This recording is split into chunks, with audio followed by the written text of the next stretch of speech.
Hello folks. From time to time people ask, how did you get started in solar? So I'm going to try and explain my system. It's not that complicated, but it is a story.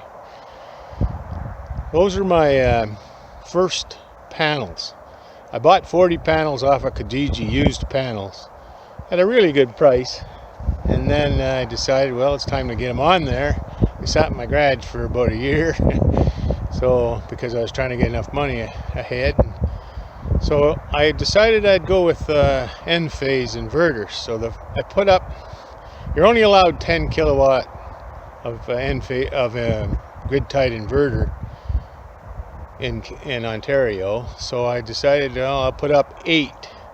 So the 32 panels up on the roof, all of those are N-phase. And then the first row across there and one down, that's 32 altogether, is all grid tied N-phase. And I wanted to have a bit of a backup system, so I put those 8 panels are 2 strings of 4. So that was the first install I did. So I had 8 kilowatts of N-phase inverters and 8 panels for a backup system that I hadn't installed yet, but in case the power went out, I wanted a backup system. So after a year or so, I realized 8 kilowatts is never going to make it to my goal, my goal of being net zero.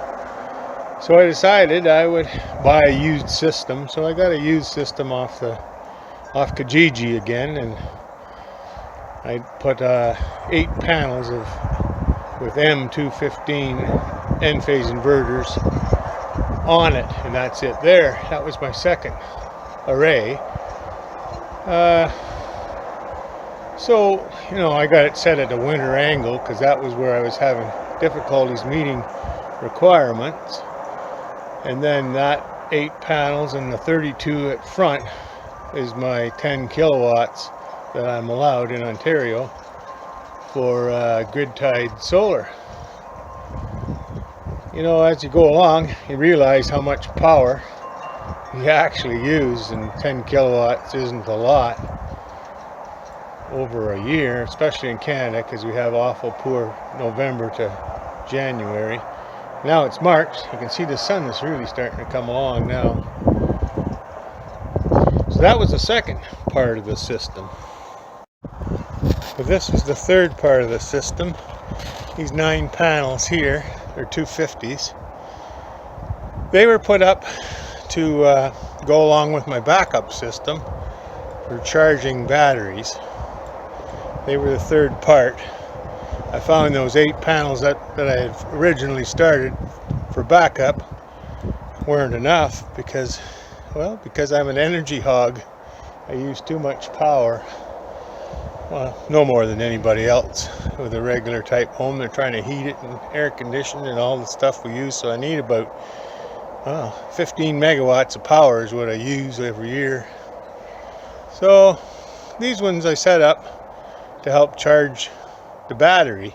I haven't got to that part yet because I wanted backup, so it's been a bit more of a task. It's also set at winter angle because it produces just about the same winter or summer, and I need the winter power.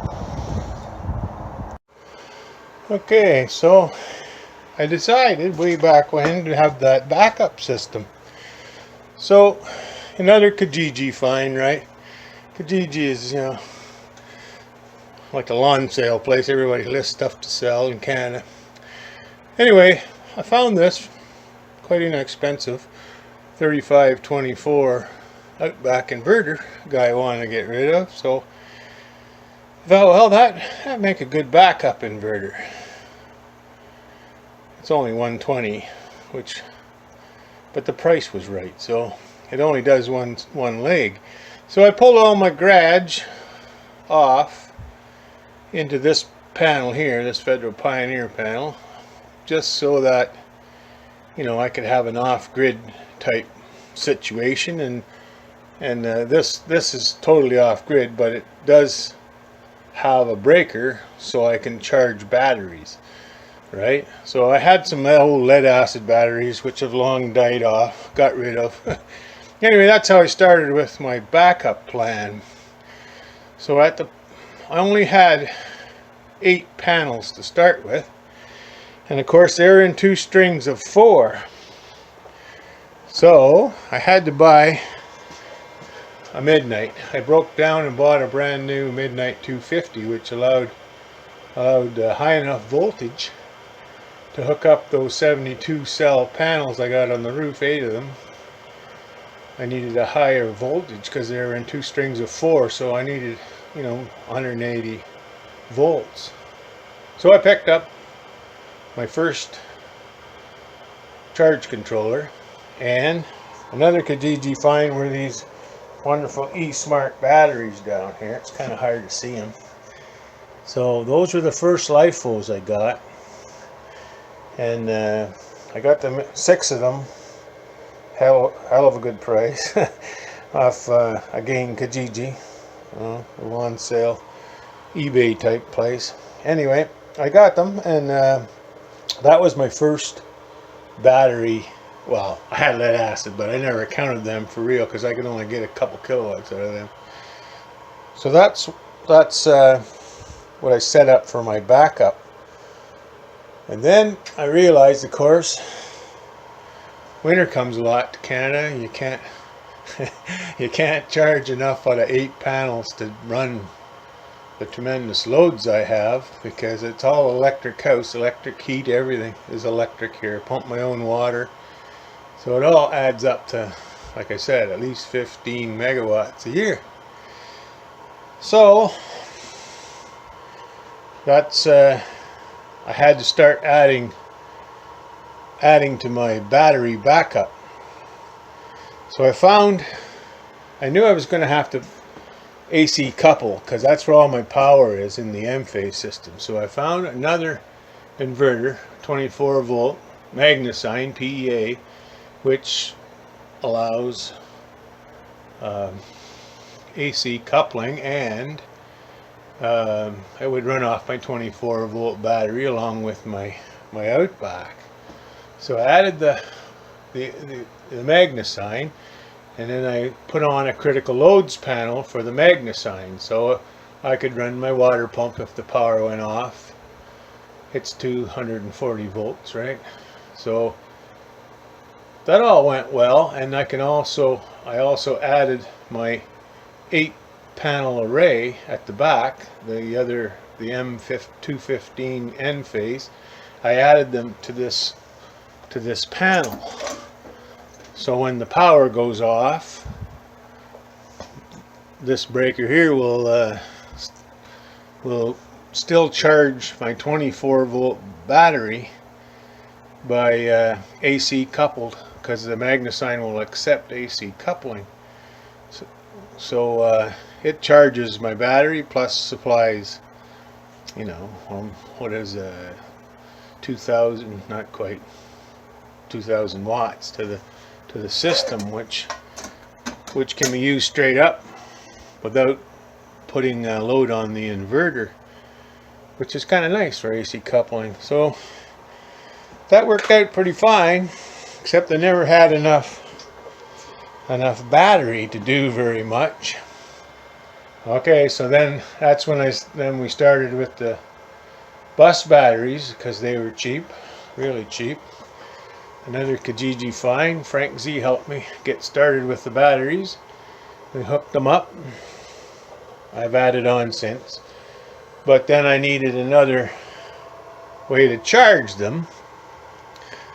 So I used, that was what that 9 panel, 3 strings of 3 9 panels, it puts out about 125 volts, I guess. So the 250s were on sale, so I picked up another new 250, but it's not full.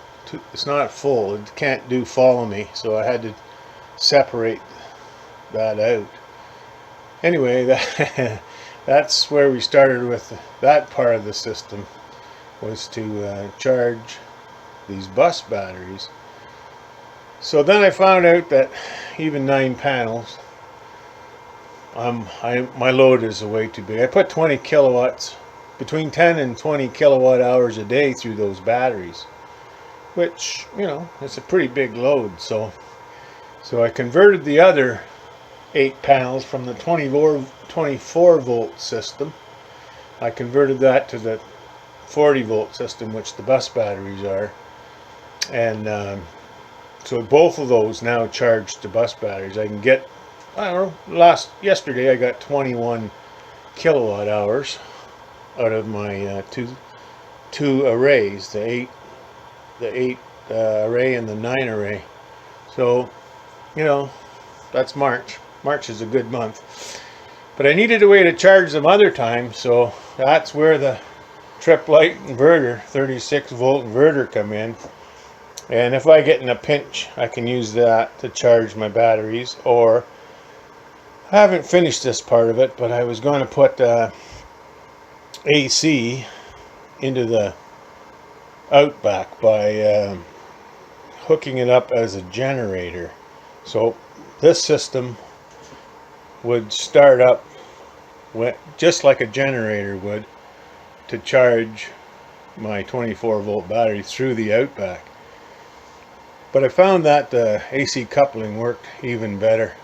I also added 3 more, they run off the battery, 3 more end phase just to charge the 24 volt battery, because it's so small and the loads on it sometimes are too big. So anyway, that's how I got to where I am now. Now I have this one here. I can hook up those 9 panels if I decide. I just have to flip a few switches and I can turn on the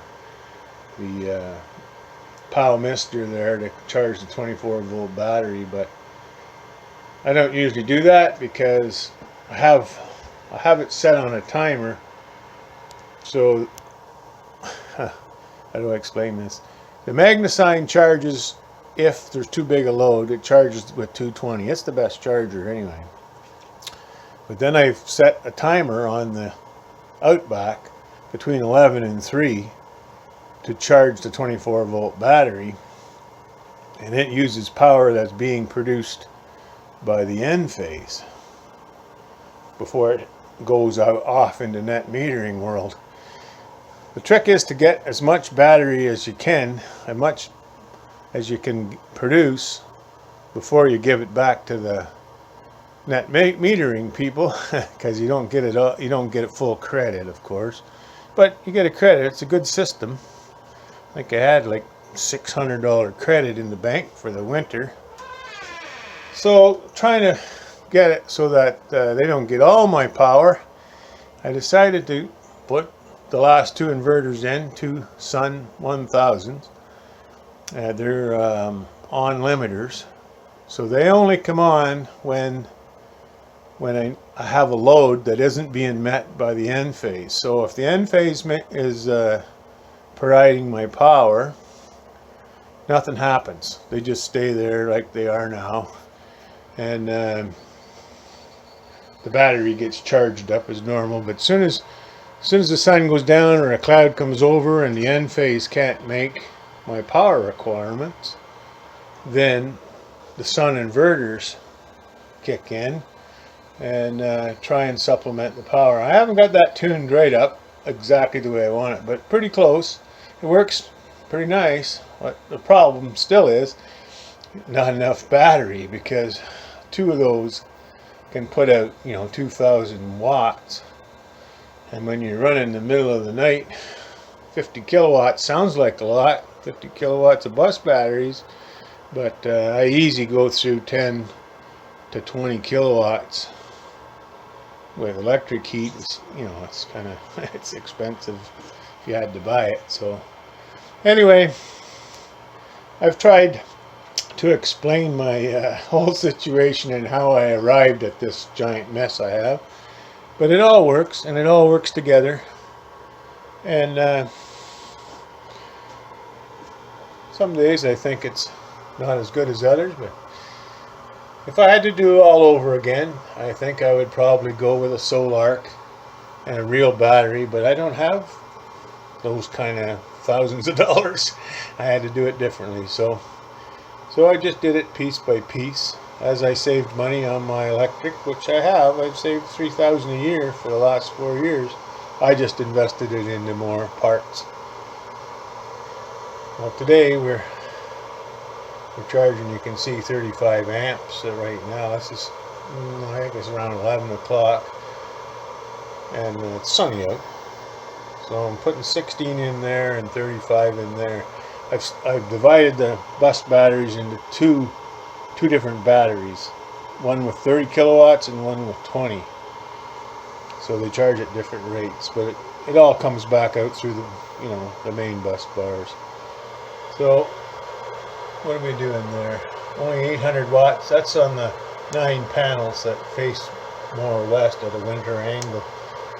After about 11:30 though, that'll hit up to 18, 19, 2000 watts. This one is the more southeasterly angle, and it's a flatter angle too, set for summer really. But yeah, it'll hit up there 18, 17, 18 most of the day. The funniest thing is both of those, by the end of the day, they've both made 10 or 11 kilowatt hours each, which it's a fair chunk of charging. So that's my system. Might not be perfect by a long shot, but it's what I did. It all works together more smoothly than I could ever have hoped for. So someday maybe I'll tear it all down and start again if I get enough money ahead. Go with the solar, and I can bring in my PV power from the micro inverters. I can bring it in directly into the solar. Not too many systems allow that.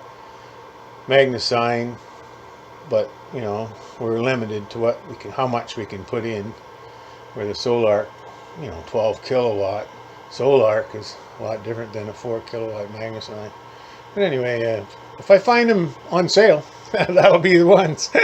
I love buying used stuff that no one wants. Seems like a lot of people got into solar and excuse me, and then they want back out after. So used parts are the way to go. I mean, solar panels don't wear out in 25 years. If I can get them at half to a third of the price of new ones, that's my deal. Anyway, I tried to explain what happens. I sort of got it all.